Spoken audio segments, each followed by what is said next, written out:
Madame, Monsieur, bonjour. Bienvenue chez Al-Mouaten TV. Aujourd'hui, c'est notre première émission qui s'appelle Connais-toi toi-même, que j'animerai une fois par semaine. Elle est basée sur toutes les questions concernant notre soi. En fait, se recentrer sur nous-mêmes. Voilà. L'émission aura lieu une fois chaque semaine et donc vous pourrez appeler pour poser vos questions ou discuter tout simplement en direct avec nous.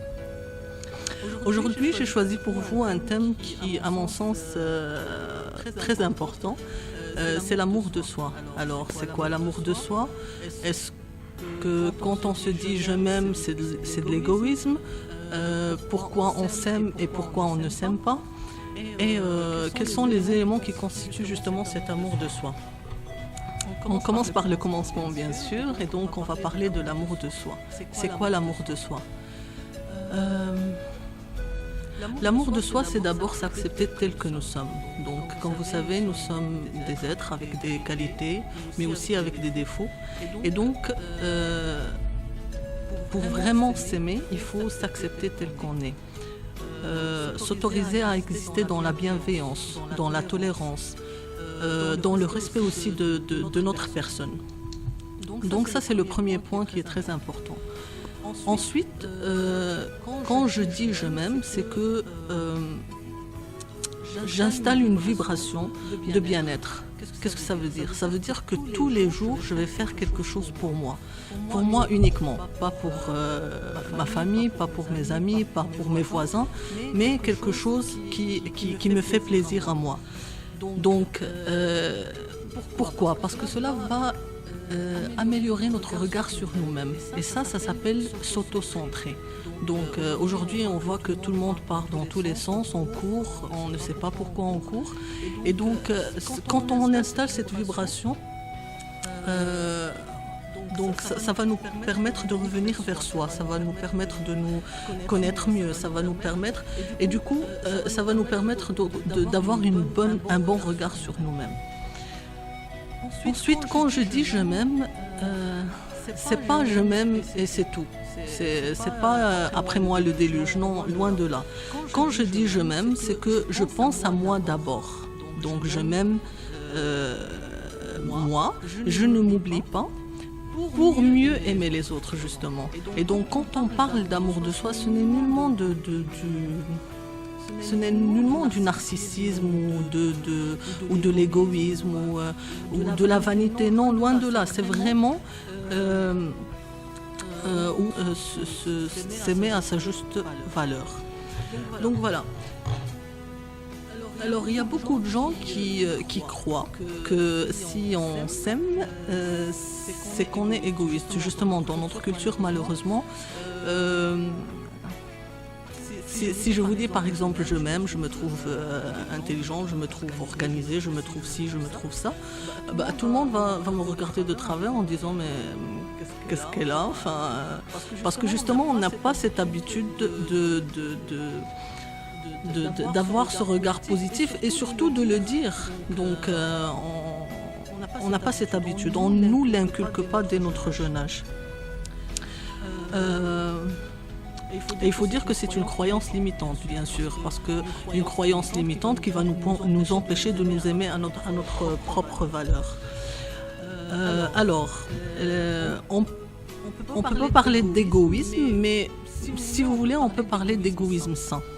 L'égoïsme sain, tout simplement, c'est accepter c'est s'occuper de soi et c'est aussi être aux petits soins pour sa propre personne. Il faut dire que si vous ne le faites pas, personne ne le fera à votre place. Ça, c'est d'office. Donc, pensez à vous-même, n'ayez pas peur de vous aimer comme vous êtes et surtout, bien vous connaître et connaître votre valeur réelle. Alors, quels sont les éléments on va dire, qui constituent cet amour de soi? Alors, il y a quatre éléments essentiels. D'abord, il y a la confiance en soi. Alors, ça veut dire quoi la confiance en soi? Ça veut dire avoir confiance en ses capacités, Donc tout le monde passe par des problèmes, par des difficultés.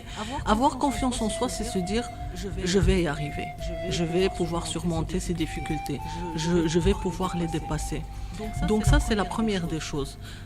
Bien sûr, la confiance en soi, c'est tout un sujet aussi à part, donc on aura l'occasion d'en discuter dans une autre émission. Ensuite, il y a l'estime de soi. L'estime de soi, c'est la valeur que nous nous accordons.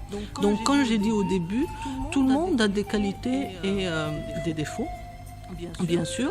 Et donc, il faut accepter le fait que nous ne soyons pas parfaits. Personne n'est parfait sur cette terre. Donc, si déjà on accepte ça, ben, on connaîtra mieux notre valeur. Le troisième point, c'est l'image de soi. Et quand je dis l'image de soi, c'est le regard que je porte sur moi-même. Donc sur mon physique d'abord, mais aussi sur mon psychique, sur mes valeurs, etc. Et le dernier point, c'est le respect de soi. Et qu'est-ce qu'on veut dire par le respect de soi?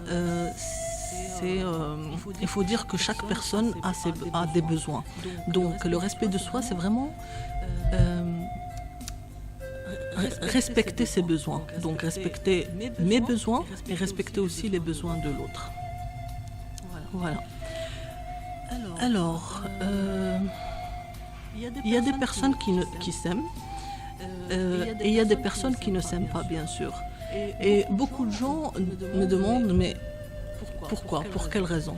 Alors, il y a... On va dire que l'amour de soi vient de très loin, on va dire. Très loin, ça veut dire les messages qu'on a reçus quand on était petit. Donc, on voit par exemple, il y a des parents qui n'arrêtent pas de dire à leurs enfants tu es bête, tu es nul, tu es fainéant, allez vas-y, fais vite. En fait, tous les messages négatifs que les parents ils ne les transmettent pas forcément méchamment, c'est parce qu'ils veulent que leurs enfants peut-être fassent mieux, mais ils le disent d'une manière qui n'est pas appropriée, bien sûr. Et donc ça marque l'enfant et il grandit avec ce message. Donc par exemple, il y a des personnes qui ne sont pas forcément maladroites, mais à force d'entendre que tu es maladroit, ben, ils vont faire tout en sorte pour devenir maladroits. Et donc, bien sûr, quand on est maladroit, quand on croit qu'on est nul, qu'on n'est pas bon, qu'on est ci, qu'on est ça, ben ça porte atteinte à notre regard, au regard qu'on porte sur nous-mêmes. La deuxième des choses, c'est la perception que nous avons de nous-mêmes. Bien sûr, chaque personne est subjective, donc je ne peux pas porter un regard objectif sur ce que je suis. Il y a l'éducation, il y a la culture, il y a l'entourage, il y a mes fréquentations, il y a beaucoup de choses qui vont faire que je vais avoir une perception de ce que je suis. Donc, si on n'est pas conscient de ça et qu'on ne fasse pas un travail sur nous-mêmes pour justement améliorer ce regard, ben, qu'est-ce qui va se passer? On va avoir une image qui est négative sur nous-mêmes. Et donc, ça ne va pas arranger les choses. Et la troisième des choses, donc, ce sont toutes les actions mises en place pour nous réparer. Donc, voilà, maintenant on a un vécu, on a vécu certaines choses, on a été peut-être traumatisé, on a souffert, il y a des gens qui nous ont intoxiqué la vie, etc. Et donc, quelles sont les actions que je vais mettre en place pour réparer tout ça? Donc, il y a certaines personnes qui vont rester dans leur coin et qui vont se victimiser tout le temps. Moi, j'ai pas de chance, moi j'ai eu ça, j'ai vécu ça, et il y a eu ça. Donc, et il y en a d'autres qui vont être conscientes de, voilà, le passé c'est le passé, on ne peut rien changer là-dedans. Et que, voilà, ils vont mettre beaucoup de bonnes actions justement pour aller de l'avant et pour changer ce regard sur eux-mêmes et avoir une bonne image d'eux-mêmes. Donc voilà de quoi dépend l'amour. Maintenant, on va passer à un point qui est aussi très important. Et La question revient souvent. Si je ne m'aime pas, est-ce que je peux aimer les autres? Oui, beaucoup de gens disent ah oui, moi je ne m'aime pas, mais j'adore ma famille, j'adore mon mari, j'adore mes enfants, si ça. Très bien, enfin, il y a aucun mal à ça. Mais si je vous dis que si je ne m'aime pas, je ne peux pas aimer les autres. Ça, c'est une réalité, malheureusement. Pourquoi? Parce que on aura toujours ce manque d'amour qu'on va essayer de le combler chez les autres. Et si je vous donne un simple exemple, c'est comme un automobiliste qui a eu une crevaison et à qui on va proposer un pneu crevé au lieu de lui proposer un pneu neuf. C'est exactement la même chose. Et là, je vais vous donner un exemple qui est très simple. Par exemple, les mamans dévouées. Les mamans qui se disent « Ah, mon temps, il est pratiquement pour tout le monde. Je fais tout pour ma famille. Je m'occupe des enfants. Je m'occupe du mari, de la maison, de ci, de ça.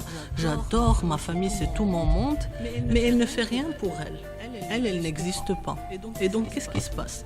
À un moment donné, elle a besoin de reconnaissance, elle a besoin de voir de l'amour dans les yeux des autres, elle a besoin qu'on lui dise c'est très bien, c'est... Seul problème, ce qu'il y a, c'est qu'il n'y a pas cette reconnaissance qu'elle attend. Et du coup, ça va engendrer une frustration chez elle.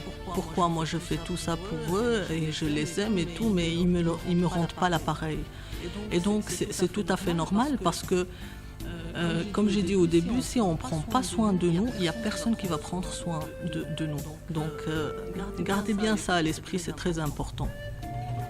Donc si je ne m'aime pas, je vais toujours avoir besoin de l'autre pour exister. C'est vraiment... Donc si je n'existe pas, enfin je n'existe qu'à travers le regard des autres. Donc faites attention à ça. Alors, quelles sont les règles pour s'aimer? Je ne sais pas si on peut vraiment parler de règles pour s'aimer. On va plutôt parler de propositions.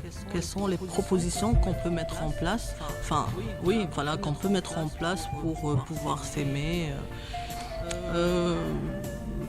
Pour moi, personnellement, il y en a 3. Donc, la première des choses, c'est se réconcilier avec soi-même. C'est très important, donc, avoir une bonne hygiène relationnelle. Vous savez, durant toute notre vie, on a rencontré des personnes qui sont toxiques. On a vécu des situations qui n'étaient pas très joyeuses. Il y a eu des gestes qui sont blessants de part et d'autre, de la famille proche, de la famille lointaine, des amis, etc. Alors, pour pouvoir s'aimer, il faut vraiment se réconcilier avec tout ça. Donc, se dépolluer de toutes ces énergies toxiques.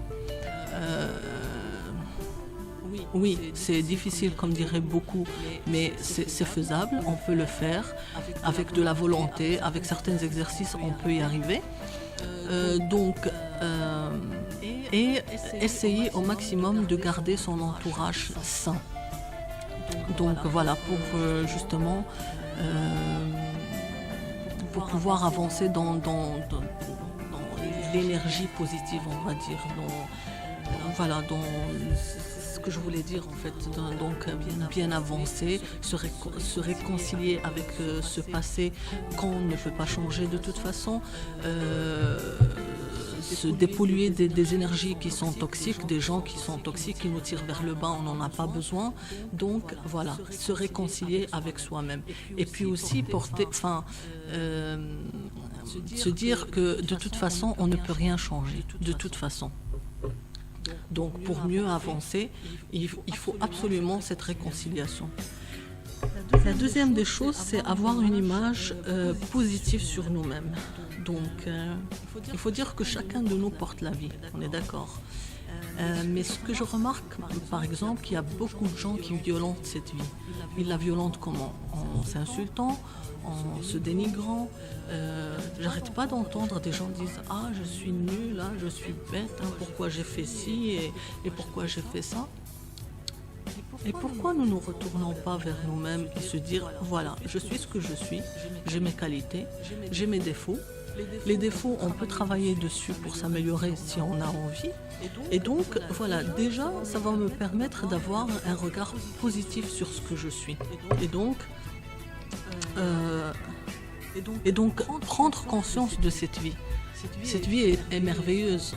On a la chance d'être là, on a la chance de la vivre. On est là pour un certain temps, pas pour beaucoup de toute façon. Donc, ça sert à rien de la violenter, ça sert à rien de passer son temps dans tout ce qui est ruminer des idées négatives qui ne sont pas bien. Et d'ailleurs, il y a un écrivain de l'Amérique latine qui dit une chose qui est très très importante. Il dit que le cerveau humain comme un cheval sauvage. Donc si on le dompte pas, il va nous amener là où il veut. Donc alors pourquoi rester dans son coin et ruminer les idées négatives? Non.